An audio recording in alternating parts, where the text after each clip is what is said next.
Bismillahirrahmanirrahim. Assalamualaikum warahmatullahi wabarakatuh. Kita masuk ke kuliah ketiga dalam mata kuliah Statistika Pendidikan. Sebelum kita mulai, mari kita awali dengan bacaan basmalah bersama. Semoga bermanfaat, semoga menjadi wasilah kita untuk memperoleh ridho Allah Subhanahu wa taala. Bismillahirrahmanirrahim. Baik, nanti untuk perkuliahan ketiga ini akan kita mulai dengan membahas tentang pengumpulan data, di mana pengumpulan data ini merupakan langkah yang pertama.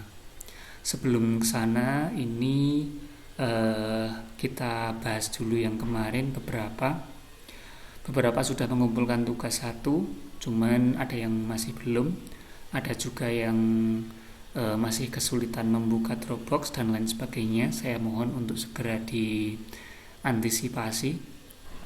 Pada intinya, kalau misalnya Anda tidak bisa membuka Dropbox, minimal dalam satu kelompok ada satu orang yang bisa. Minimal satu orang di dalam kelompok ada yang bisa, karena fungsi utama dari Dropbox adalah untuk mendownload materi yang penting dan juga untuk mengumpulkan tugas. Selain itu juga di dalam Dropbox itu beberapa tugas yang Anda kumpulkan itu nanti saya sempatkan juga untuk memberikan komentar, di mana komentar tersebut saya berikan untuk memberikan koreksi apa yang kurang, apa yang salah, atau mungkin sudah benar dan lain sebagainya. Baik, kita mulai untuk materi pengumpulan data. Pengantarnya, yang pertama, materi pengumpulan data lengkap bisa dibaca di handout dan juga buku ajar yang saya share di Dropbox ya. Jadi ini contohnya.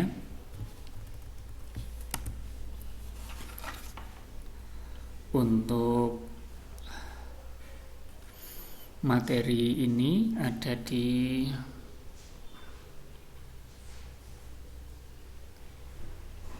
ya, contohnya misalnya saya buka untuk folder PAIA. Di bawah sendiri ini ada materi dan juga bacaan, Anda bisa membukanya.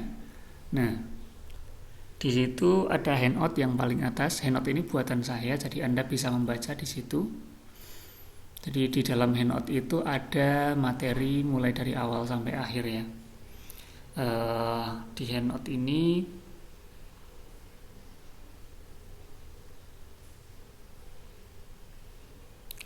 ini handoutnya ini ketuker ini ya. Nanti saya share yang benar. Saya buka dari yang tahun kemarin ya. Maaf, ini ada di sini.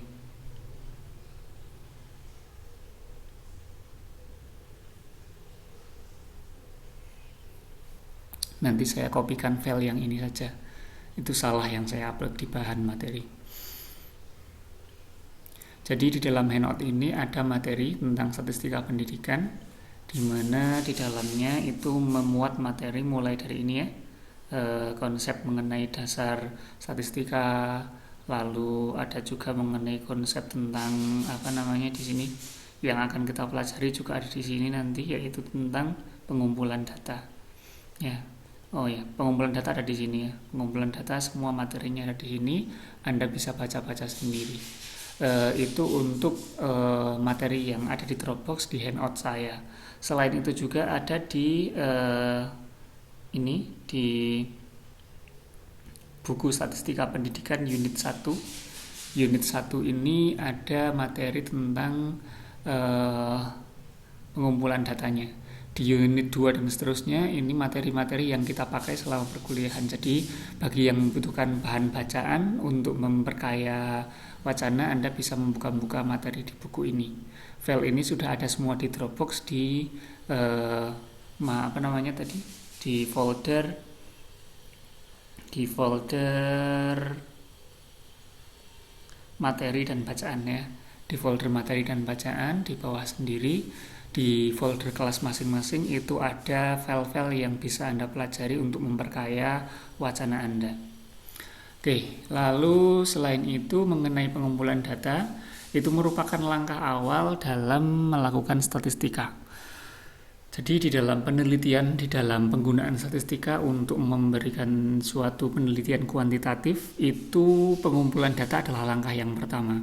Tentu saja pengumpulan ini dilakukan setelah Anda tahu masalah apa yang ingin dikaji, hipotesa apa yang telah Anda bangun. Artinya yang kita lakukan nanti itu meneruskan dari tugas 1 yang telah dibuat. Jadi tidak mungkin melakukan tugas 2 tanpa melakukan tugas 1, dan seterusnya. Jadi ada 8 tugas nanti. 8 kalau nggak 7 nanti kita sesuaikan. Intinya dari semua tugas yang ada, itu semua bersambung. Tugas 1 lanjut ke tugas 2. Tugas 2 nggak bisa dikerjakan tanpa ada tugas 1. Tugas 3 nggak bisa dikerjakan tanpa ada tugas 2. Terutama di tugas 2. Di tugas 2 ini nanti tentang pengumpulan data, ya, pengumpulan data ini nanti masuk di tugas 2, di mana tugas 2 ini akan selalu dipakai di dalam tugas-tugas selanjutnya. Baik tugas 3, tugas 4, tugas 5, dan seterusnya. Data yang ada di dalam pengumpulan data itu akan selalu dipakai. Dan juga perlu saya ingatkan, mulai dari tugas 3 nanti, semua sudah memakai SPSS. SPSS adalah aplikasi untuk statistika. Untuk SPSS nanti saya terangkan untuk yang minggu depan, tidak saya terangkan sekarang. Selanjutnya mengenai pengumpulan data, itu ada dalam pengumpulan data itu beberapa hal harus diketahui dan dipahami terlebih dahulu. Yang pertama mengenai metodenya. Jadi yang namanya orang ingin mengumpulkan data, misalnya kita ingin mengumpulkan data nilai matematika, itu kan pasti ada caranya, pasti ada metodenya. Nah, metodenya ini macam-macam. Ada di sini saya sebutkan beberapa yang paling sering dipakai: observasi, studi dokumen, wawancara, angket maupun kuesioner. Dan tentu saja semuanya itu mengacu dari data yang dikumpulkan. Misalnya nilai matematika. Nilai matematika itu kan berarti misalnya nilai ujian, nilai ulangan, dan lain sebagainya. Itu sulit untuk pakai observasi. Kenapa? Karena observasi itu kan mengamati. Observasi itu mengamati langsung. Jadi sulit untuk kita mengatakan nilai matematika. Jadi yang paling mudah untuk mencari nilai matematika itu memakai studi dokumen. Misalnya pergi ke wali kelasnya lalu minta data nilainya. Pak, saya minta data untuk nilai kelas 12 tentang nilai matematika. Minta langsung ke wali kelas atau ke bagian kurikulum atau ke bagian kesiswaan dan lain sebagainya. Itu namanya studi dokumen. Studi dokumen itu langsung datanya itu langsung dari dokumen yang ada, ya, dokumentasi intinya. Lalu kalau observasi ini contohnya misalnya mengenai data keramaian, misalnya data keramaian, data ketaatan, kedisiplinan. Nah, itu bisa pakai observasi karena observasi itu mengamati langsung. Jadi tergantung dari apa yang dikaji. Atau bisa pakai wawancara. Wawancara ini untuk suatu data yang lebih mendalam. Misalnya pengen mengkaji mengenai tingkat kedisiplinan nanti. Tingkat kedisiplinan ternyata pakai observasi kok kurang, pakai dilihat kok ternyata kurang jelas. Ini benar-benar rajin nggak, disiplin nggak. Nah, lalu ditambahi dengan wawancara. Wawancara ini untuk memperdalam untuk memberikan skor, di mana nanti intinya kalau wawancara itu mencoba untuk memberikan nilai yang lebih mendalam, untuk memberikan tingkat ketelitian yang lebih, misalnya gitu. Angket itu semacam memberikan belangko kosong yang isinya misalnya nama, umur, nilai, minat. Nah, itu namanya angket. Angket itu ininya semacam lembar kosong yang diberikan titik-titik gitu ya, untuk diisi oleh responden atau subjek penelitian. Jadi misalnya Anda meneliti 10 mahasiswa, pengen meneliti mengenai IPK mereka. Nah, Anda tulis aja di angket, misalnya pakai angket, namanya siapa, titik-titik, lalu kelas apa, titik-titik, umur misalnya, lalu misalnya IPK-nya berapa terakhir, dan seterusnya. Nah, itu dibagikan kepada mahasiswa tadi. Dari mahasiswa tadi nanti disuruh mengisi, nah dari yang diisi dikumpulkan, dari itu nanti dibuat pengumpulan data. Itu namanya angket. Atau bisa pakai kuesioner. Kalau kuesioner ini beda sama angket. Kuesioner ini dia berisi pertanyaan. Pertanyaan ini berfungsi untuk menguji dia itu seperti apa. Misalnya pengen mengkaji mengenai tingkat minat siswa terkait mata kuliah tertentu atau minat mahasiswa mengenai mata kuliah tertentu. Nah, Anda bisa memberikan misalnya 15 pertanyaan atau 20 pertanyaan. Misalnya, bagaimana pendapat Anda mengenai mata kuliah A gitu ya. Jawabannya A, sangat berminat, B, tidak berminat, C, biasa saja misalnya gitu ya. Dimana nilainya nanti apa yang dia pilih itu nanti menentukan skornya gitu. Oke, jadi ini Anda juga perlu menentukan nanti. Kalau saran saya, karena ini kuliahnya juga online ya, ini kan untuk saya bisa membimbing langsung terkait apa yang Anda lakukan juga agak sulit. Maka dari itu saya sarankan kalau bisa pakai ini aja. Observasi, studi dokumen, atau mungkin angket. Saya tidak menyarankan Anda untuk pakai wawancara atau kuesioner, karena membuat wawancara kan harus ada pertanyaannya. Lalu kuesioner juga harus ada pertanyaannya, artinya ada teori tambahan. Ada teori tambahan bagaimana membuat wawancara yang baik, bagaimana cara membuat kuesioner yang baik.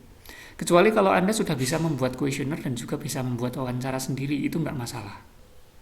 Yang jelas, nanti dari metode yang dihasilkan ini, nanti semua datanya dikonversi menjadi angka. Jadi bukan kalimat. Misalnya gini, Anda pakai observasi, meneliti tentang tingkat kedisiplinan. Oh, ternyata siswa A disiplinnya segini, sangat disiplin. Siswa B biasa saja, siswa C tidak disiplin, sering terlambat. Itu kan belum dalam bentuk angka. Anda harus buat angka. Misalnya sangat disiplinnya berapa? Oh, saya kasih nilai 90. Biasa saja, oh kalau biasa saja saya kasih nilai 70 misalnya gitu. Jadi semua data itu nanti dalam bentuk angka. Mengapa dalam bentuk angka? Karena nanti akan dimasukkan dalam penelitian kuantitatif.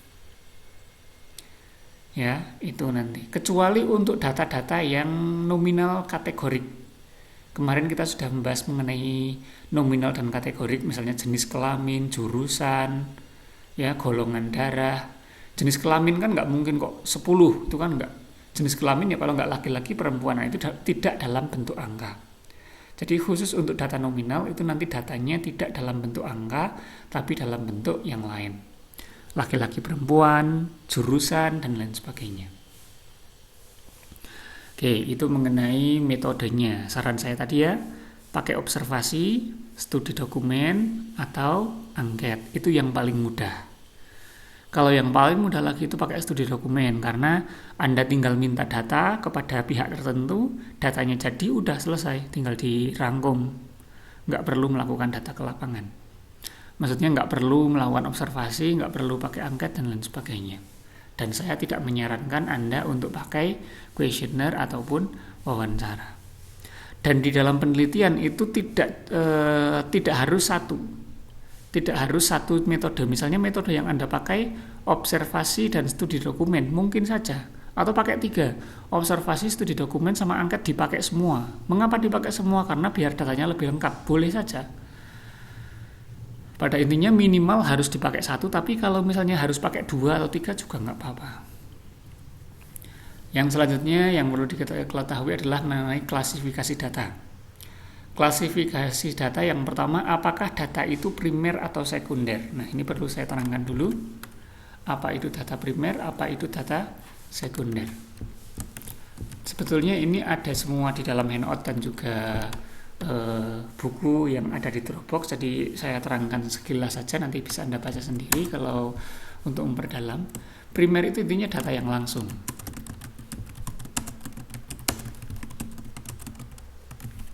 Kalau sekunder berarti data yang tidak langsung. Contoh yang paling mudah, misalnya ingin mencari data nilai matematika. Anda melakukan tes langsung ke siswanya, atau Anda minta nilai ke wali kelasnya, Anda minta nilai ke bagian kurikulum.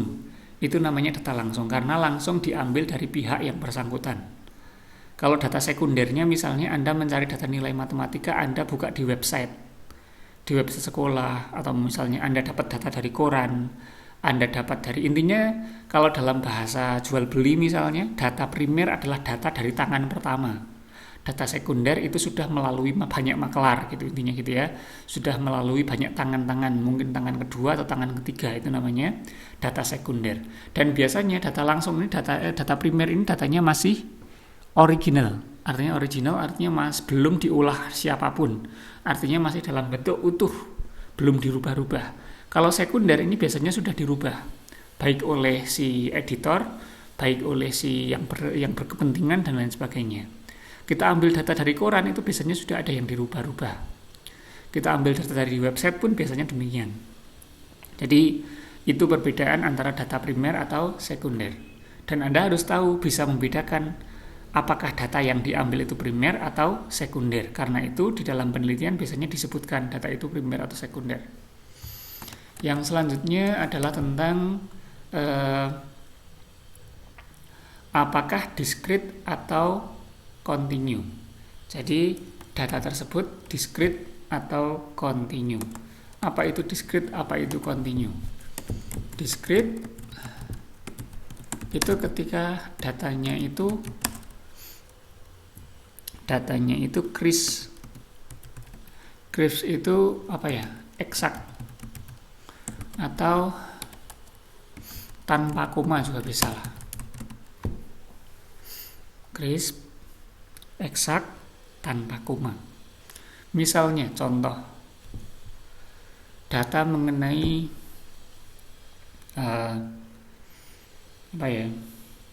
umur misalnya, atau nomor sepatu. Nah, data nomor sepatu, nomor sepatunya 32, 33, 34, 35. Itu namanya discrete. Kenapa discrete? Karena nggak ada koma-komanya. Nomor sepatumu berapa? 34,5. Nggak pernah saya kira ada yang seperti itu. Walaupun mungkin ada, cuman jarang sekali. Kalau continue gimana? Kalau continue ya berarti kebalikannya. Continue itu bersambung. Bersambung itu artinya dia datanya lebih rapat. Lebih rapat artinya dia itu ya ada koma-komanya lah biasanya. Jadi kalau misalnya data discrete itu kan 1, 2, 3, 4, 5. Kalau continue itu lebih rapat, artinya 1, 2, 3, 4, 5. Tapi di antara 1 dan 2 itu masih ada 1,1, 1,2, 1,3 sampai 2. Makanya biasanya ada komanya. Biasanya, walaupun juga ada yang enggak. Tapi biasanya ada komanya. Jadi itu mengenai data discrete dan continue. Mungkin kita bisa latihan di sini ya, misalnya saya kasih beberapa contoh. Misalnya agama, kewarganegaraan misalnya. Terus apalagi nilai fisika misalnya. Apalagi ya, tingkat kedisiplinan. Terus apalagi misalnya ranking di kelas misalnya. Kita coba analisa dari data-data ini mana yang discrete, mana yang continue. Jenis kelamin kan datanya hanya ada 2. Kalau nggak laki-laki, perempuan. Kalau kita lihat dia pastilah discrete karena datanya itu crisp, eksak. Kalau nggak laki-laki, perempuan. Nggak ada yang misalnya orang itu dia 0,8-nya laki-laki terus 0,2-nya perempuan. Dia dominan laki-laki, kan nggak ada yang kayak gitu. Artinya kalau laki-laki ya laki-laki, perempuan ya perempuan. Itu namanya discrete. Agama pun dia discrete ya, karena kalau agama pasti Kristen, Islam, nggak mungkin kok di KTP kok tertulis agamanya Islam tapi agak ke Hindu-Hinduan, itu nggak ada yang kayak gitu. Makanya agama juga discrete. Kewarganegaraan itu juga discrete ya, tentu dia WNI atau WNA dan seterusnya. Nilai fisika ini tergantung nilai fisikanya seperti apa. Kalau nilai fisikanya itu misalnya ya hanya ada nilai 1, 2, 3, 4, 5, 6 atau pakai nilai huruf A, B, B+, C, C+, misalnya gitu, itu bisa masuk ke discrete. Tapi kalau nilai fisikanya ternyata ada koma-komanya, 28, 7,5, 7,7. Nah, itu lebih nyambung. Kalau di dalam garis bilangan itu dia lebih nyambung. Nah, data-data yang kayak gitu itu bisa disebut dia data kontinu. Jadi nilai fisika ini boleh jadi dia adalah data yang kontinu. Tingkat kedisiplinan. Ini juga tergantung nanti. Kan tingkat kedisiplinan mungkin ada yang sangat disiplin, biasa saja, tidak disiplin, sangat tidak disiplin. Lalu kan dikonversi jadi angka. Nilainya 90, 80, 70 misalnya gitu. Kalau datanya kok nilainya kayak gitu, 90, 80, 70, nggak ada koma-komanya, itu nanti dia bisa menjadi data yang diskrit. Tapi kalau misalnya Anda membuat konversinya mulai dari yang tadi ya, disiplin, sangat disiplin, kok menjadi ada koma-komanya, dia bisa menjadi data yang kontinu. Tapi kebanyakan dia diskrit untuk data yang kayak gini. Tingkat kedisiplinan, motivasi, lalu apalagi misalnya ketepatan waktu, tingkat penghormatan terhadap orang tua, sopan santun. Nah, misalnya kayak gitu itu biasanya nanti masuk ke tingkat kedisiplinan. Ranking, kalau ranking jelas ya. Ranking kan kalau nggak 1, 2, 3, 4, 5 berarti nggak ada koma-komanya, maka dia diskrit. Yang atas ini dia diskrit semua. Ya, ini intinya seperti itu. Lalu untuk yang selanjutnya adalah tentang ukuran data. Nah, ukuran data sudah saya terangkan kemarin. Anda bisa buka lagi ukuran data itu tentang jenisnya. Apakah dia nominal, ordinal, interval, atau rasio. Dimana kalau nominal, saya terangkan kembali, nominal itu data yang bersifat hanya untuk mengkelompokkan. Makanya nominal juga disebut sebagai data kategorik. Ordinal itu hanya untuk mengelompokkan dan juga mengurutkan. Tidak bisa dihitung-hitung, nggak bisa dioperasikan dengan matematika, nggak bisa dicari selisihnya dan lain sebagainya. Kalau interval, dia selain untuk mengelompokkan, mengurutkan, dia juga bisa dicari selisihnya. Kalau rasio, dia selain tadi yang semuanya itu, ditambah lagi dia memiliki nilai 0. Nanti akan ada contohnya biar lebih jelas. Terakhir, mengenai pengumpulan data. Jadi, langkah terakhir ya, di dalam pengumpulan data itu nanti adalah langkah terakhir di dalam membuat tabel atau tabulasi. Jadi tentu saja setelah tadi melakukan teori-teori tadi, itu yang terakhir adalah membuat tabelnya. Tabel itu berisi minimal ada 3 kolom. Nanti mungkin 4 kolom, satu lagi adalah kolom nomor ya, nomor 1, 2, 3, 4, 5.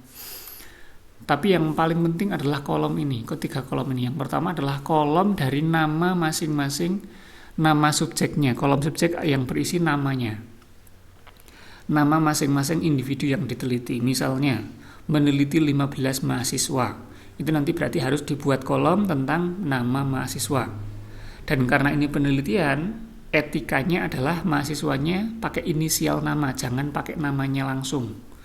Jadi misalnya nama Najib Mubarok misalnya, itu jangan pakai namanya tapi pakai NM gitu. Jadi pakai inisial, itu etika di dalam penulisan nama dalam penelitian dan lain sebagainya. Yang selanjutnya adalah kolom variabel 1. Misalnya kemarin saya punya contoh, saya kan misalnya memberikan contoh tentang motivasi belajar sama nilai matematika. Maka dari itu tabelnya nanti berisi kolom nama siswa, kolom motivasi belajar, sama kolom nilai matematika. Ya, itu contohnya seperti itu. Nanti kita lihat langsung ke contoh tugas 2-nya. Dan di sini perlu diperhatikan bahwa variabel yang dipilih harus memungkinkan untuk dicari datanya. Kemarin beberapa sudah tak lihat di Dropbox ada yang mengumpulkan, itu ada beberapa yang perlu dikoreksi.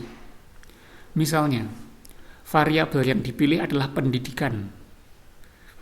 Yang saya tanyakan, kalau variabelnya pendidikan, datanya apa ya? Atau variabel yang dipilih adalah waktu yang terbatas. Waktu yang terbatas itu nanti datanya kayak gimana? Beda kalau misalnya gini, datanya adalah tentang durasi waktu. Nah, variabel yang dipilih adalah durasi waktu. Kalau durasi waktu belajar misalnya, durasi waktu belajar variabelnya. Berarti kan nanti datanya 20 menit, siswa A 20 menit, siswa B 60 menit, siswa C 30 menit. Itu kan nanti datanya jelas. Datanya jenis kelamin, siswa A laki-laki, siswa B perempuan, siswa C laki-laki gitu ya. Data nilai matematika, siswa A 9, siswa B 8,5, siswa C berapa nilainya. Itu namanya memungkinkan untuk dicari datanya. Ada data-data yang nggak bisa dicari. Misalnya, data mengenai perasaan ya. Perasaan mahasiswanya bagaimana misalnya. Anda ingin meneliti perasaan mahasiswa. Itu kan sulit dicari. Itu nanti datanya isinya apa? Perasaan itu. Senang, susah gitu. Itu kan agak sulit ya untuk dicari datanya. Maka diperhatikan setiap variabel yang dipilih pasti menimbulkan data. Dan datanya ini adalah data yang harus memungkinkan untuk dicari. Artinya apa? Mudah diukur. Nilai matematika kan mudah diukur. Karena bisa dilakukan tes. Tingkat kedisiplinan bisa diukur dengan cara pengamatan, dengan wawancara misalnya. Nilai IPK bisa diukur, tinggi badan bisa diukur, berat badan bisa diukur. Motivasi belajar bisa diukur, kepatuhan, kesopanan juga bisa diukur.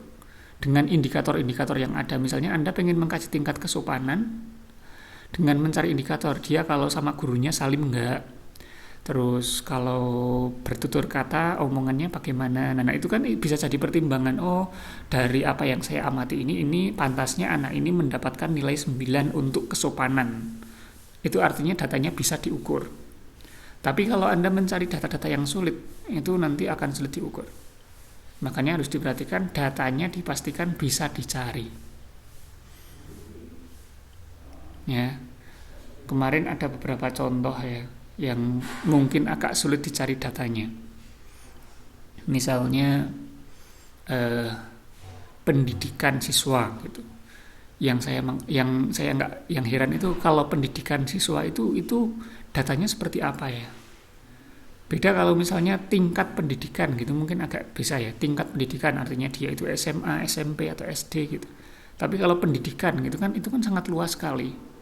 Artinya dia nggak tahu ini yang dimaksud ini apa gitu kan. Jadi diperhatikan tadi variabelnya adalah tentang data-data yang bisa diukur. Kita langsung ke contohnya.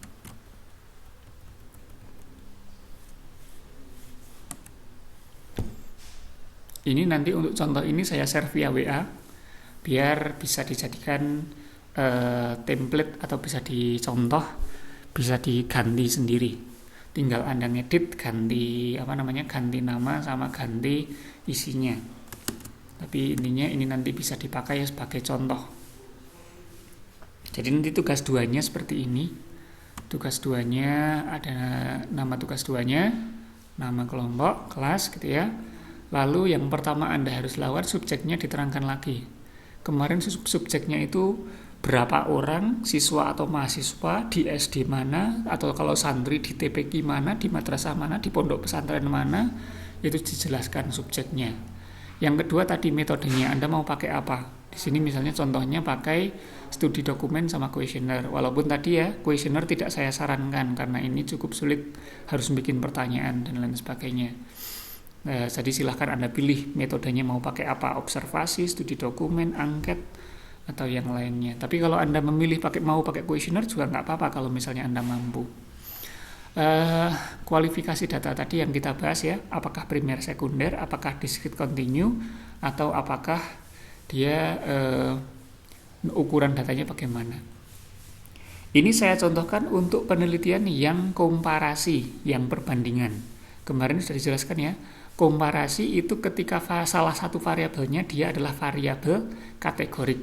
Di sini contohnya jenis kelamin. Jenis kelamin ini kan dia variabel yang kategorik atau nominal. Karena dia kategorik atau nominal, maka pasti ini adalah penelitian komparasi karena nanti tujuannya untuk membandingkan. Dilihat di sini jenis kelamin, dia di sisi datanya dia primer, mungkin karena datanya diambil langsung, pengamatan langsung dan lain sebagainya. Dari sisi discrete continue dia jelas discrete, dari sisi ukuran datanya dia nominal. Tingkat kedisiplinan dia datanya langsung primer, datanya diskrit, ya diskrit karena angka-angka yang nanti diperoleh dari tingkat kedisiplinan itu angka-angkanya ternyata di sini dilihat angka-angkanya nggak ada komanya. Karena nggak ada komanya ini diskrit. Beda kalau misalnya ini nanti ada koma-komanya berapa koma berapa dan lain sebagainya, maka itu datanya pasti continue. Diskrit, ini semuanya diskrit. Ukuran datanya jelas ya, jenis kelamin ini jelas adalah nominal.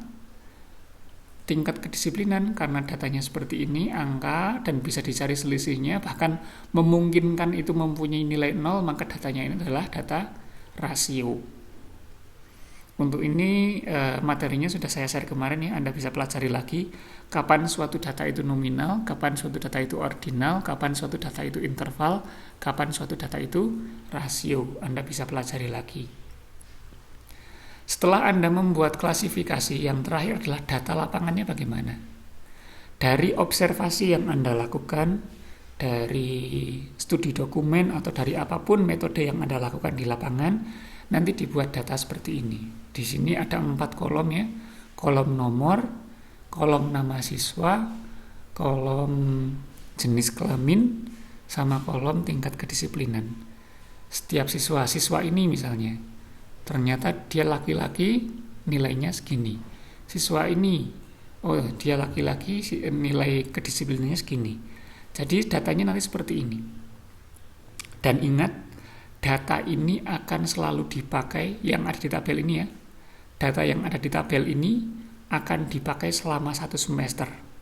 Makanya saya tegaskan lagi, tugas 2 ini sangat penting.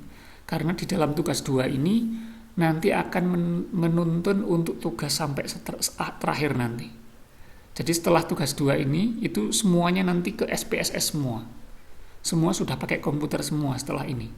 Jadi ini adalah data yang paling penting. Maka dari itu, bagi yang tugas 1-nya masih bermasalah, tugas 1 kemarin itu kan masih ada variabel yang belum jelas itu datanya seperti apa. Itu kan nanti untuk membuat datanya kayak gini sulit.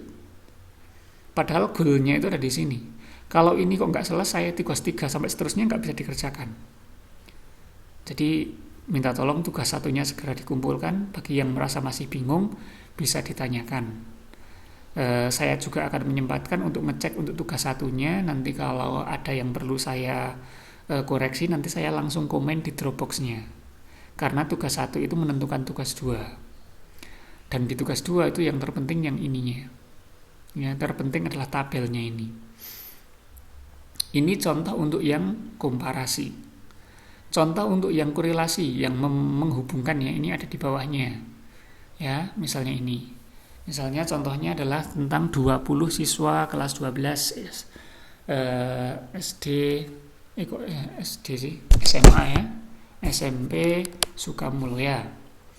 Metodenya masih sama, misalnya pakai studi dokumen sama kuesioner atau misalnya pakai angket misalnya. Terserah Anda. Kualifikasinya kita lihat. Nilai matematika dia jelas, mungkin dia data primer misalnya karena diambil dari kurikulum atau diambil dari wali kelas, artinya datanya primer karena diambil secara langsung. Motivasi belajar dia juga primer karena diambil langsung dari yang mengawasi, mungkin bagian kesiswaan, mungkin dari wali kelas, atau mungkin observasi pengamatan langsung ke siswanya juga bisa. Kalau seperti itu maka datanya adalah data primer. Kalau pengen ditanya, Pak, mana yang lebih baik antara primer dan sekunder? Dalam penelitian, paling baik adalah data yang primer. Karena data primer adalah data yang langsung diambil dari sumbernya. Belum dimodifikasi siapapun. Belum ada perantara dari siapapun gitu ya. Langsung dari sumbernya. Lalu, discrete atau continue. Nilai matematika dia continue. Artinya kalau continue dia memungkinkan ada komanya. Saya kira masuk akal ya, karena memang nilai matematika itu biasanya juga ada koma-komanya. Lalu misalnya motivasi belajar dia diskrit, karena ternyata motivasi belajar ketika dikasih nilai, dia kok motivasinya kok kayak gini. Setelah dikasih angket ya, atau dipakai pengamatan, motivasinya bagus ini, motivasinya buruk ini, biasa saja ini. Dikasih nilai ternyata ada angkanya, tetapi nggak ada koma-komanya, berarti dia datanya diskrit. Ukuran datanya, dua-duanya rasio. Kenapa? Karena tadi rasio ya, dia bisa untuk mengelompokkan, bisa untuk mengurutkan, bisa untuk dicari selisihnya, dan memiliki nilai 0. Oke, misalnya nilai matematika.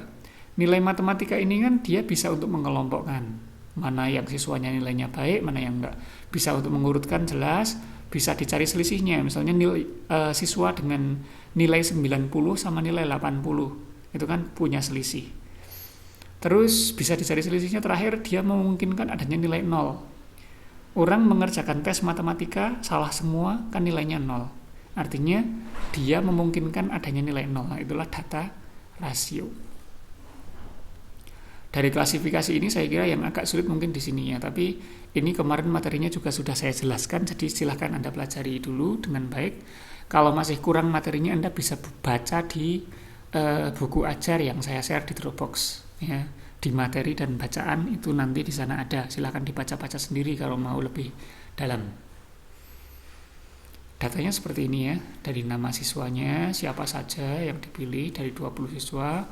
Nilai matematikanya seperti ini. Oh ternyata si A dapat segini, si B dapat segini, si C dapat segini, dan seterusnya. Data ya. Lalu motivasi belajarnya. Si A dapat segini, terakhir terus dapat segini. Ya. Jadi nanti ini goalnya itu ada pada yang D ini. D ini adalah goalnya atau tujuan akhirnya. Tujuan utamanya adalah untuk mendapatkan tabel ini. Karena data yang ada di tabel inilah nanti yang akan diolah selama 1 semester. Jadi hati-hati. Jadi saya rangkum dari awal ya, agar Anda tidak gagal di dalam tugas 2 ini. Yang pertama, pastikan variabelnya itu mungkin untuk dicari datanya. Nilai matematika ini kan mungkin dicari. Tapi kalau misalnya Anda pakai pahala gitu, pahala itu cara ngitungnya gimana? Ini nggak bisa dicari datanya. Hal yang kayak gitu tuh jangan dimasukkan di dalam variabel.